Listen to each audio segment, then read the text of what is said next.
With that being said, we would like to have a regulation amendment to prohibit the hunting of Rocky Mountain elk in Virginia. We would now like to ask Mr. Bob Ellis to come show the board what that language proposal looks like. 1990-85 that's already current, and the current regulation of course allowed the elk of either sex to be taken during the general firearms gear season as prescribed in the various other regulations during the archery season, muzzle loading season, with the bag limits and checking requirements as for deer. What we would be recommending here, per the Wildlife and Boat Committee's recommendation to the full board, is that we would just strike basically everything in this regulation and have it read Rocky Mountain elk, Cervus lapus, of either sex may not be taken in Virginia. Would this is this sort of step zero to the restoration plan? In other words, if we decide to move down the path of restoration, is this sort of to give the population an opportunity to begin to build, or I mean, what is the purpose behind the moratorium? Well, I think there's two things. One, it will give the public the idea of what the board is interested in, and that's the restoration of elk in that area. So it is, you know, telling the public that through this moratorium, basically, of hunting. There's another part of this that we discussed, and that would be that at the October board meeting, staff would come back with the elements of what we feel is desperately needed, and that's the operational plan for restoration. So we would have an operational plan presented, or not in October, but the elements of a plan, what we see as proceeding as a plan.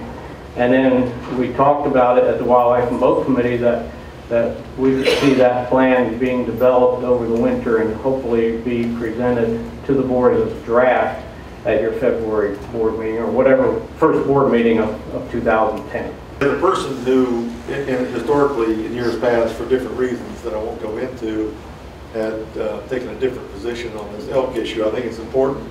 I want people to know that I fully support the recommendations of the Wildlife and Boat Committee. I think it's very important that we disallow the taking of elk. I have an idea and some reason to believe that the fact that the kill may be low may not only be because there may not be as much dispersal, but there's a lot of private landowners in Southwest Virginia who have elk who are protected. They're choosing to protect those elk, and so the kill may in fact be reflective of the protection efforts that are already ongoing in that area because of landowners' interest in elk. I think it's important, and I don't usually deal in symbolism, but I think it's an important message to communicate as we go forward in talking to the communities, the localities, the sportsmen and women of Southwest Virginia, and others who are interested in this. It's important for us, I think, to go on record as saying we're serious about this. And what has changed is our position previously on elk had more to do with the fact that we didn't have elk. We do have elk now. We have elk calves that hit the ground in Virginia, so we have native Virginia elk now. The elk that are being born in Virginia. We don't know exactly how many because they're hard to census in some of those hollers in Southwest Virginia, Mr. Chairman, some of those steep hollers down there. But it is important for us to do this, and as Mr. Ellis said, we're not going to be able to grow an elk herd in the kind of time period that we would want to grow one with just passive management. Passive management just being that we let the elk that are there now continue to exist and multiply. It's going to take, if we're really serious about growing an elk herd, it's going to take some additional supplemental stockings of elk at some point. That will all be addressed in Mr. Ellis's plan that you'll bring back. But I just thought it was important to go on record as supporting this effort. Our concerns about diseases have been addressed. We know that Kentucky has had elk for a number of years now, and we should be well past the incubation period for chronic wasting disease in their herd. There may be other herds that would qualify.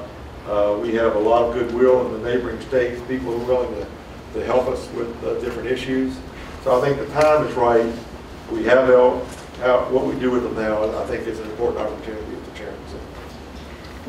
Thank you, Mr. Chairman, members of the board, Mr. Duncan. I'm Tinker Frazier. I'm the volunteer state chair for the Rocky Mountain Elk Foundation. and as such today address you on behalf of the members, volunteers, and supporters of the Elk Foundation in Virginia. I applaud and encourage the board in exploring the opportunities provided by an elk initiative in Virginia, expanding the diversity of wildlife in the Commonwealth. One of the key components of the Rocky Mountain Elk Foundation's mission statement of conserving and enhancing habitat for elk and other wildlife is the restoration of elk to their historic ranges. As such, the Elk Foundation and its members, volunteers, and supporters stand ready to partner with the Game Department in any opportunity they may have in pursuing their elk initiative in the Commonwealth. We welcome the opportunity to partner and provide any support or resources we have at hand. So, gentlemen and ladies, thank you so very much. If there's anything we can do, we're here for you.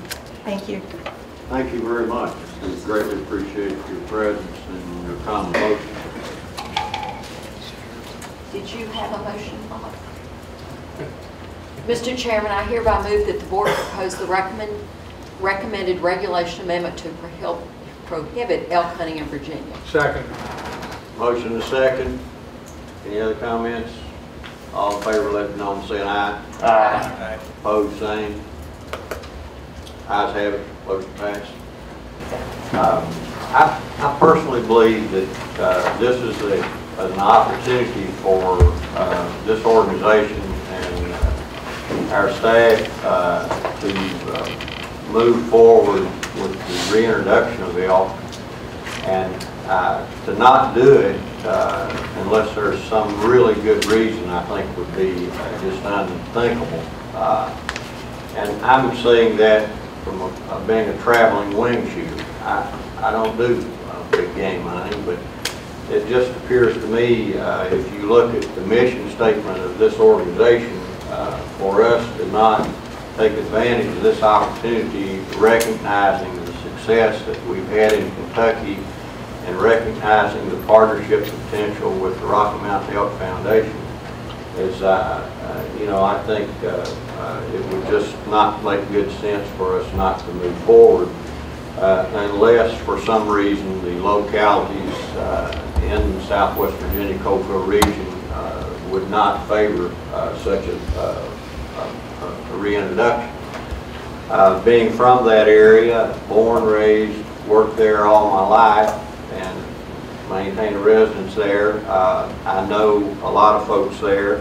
I have personally spoke to each of the county administrators in the 7 Coalfield counties and have provided them a written statement indicating my interest in encouraging this organization to move forward with an elk program if the localities there are supportive of such an initiative. And I have asked them to take that matter up with their local governing bodies and to advise me or this board as to what their interest and position is in reference to the reintroduction of elk.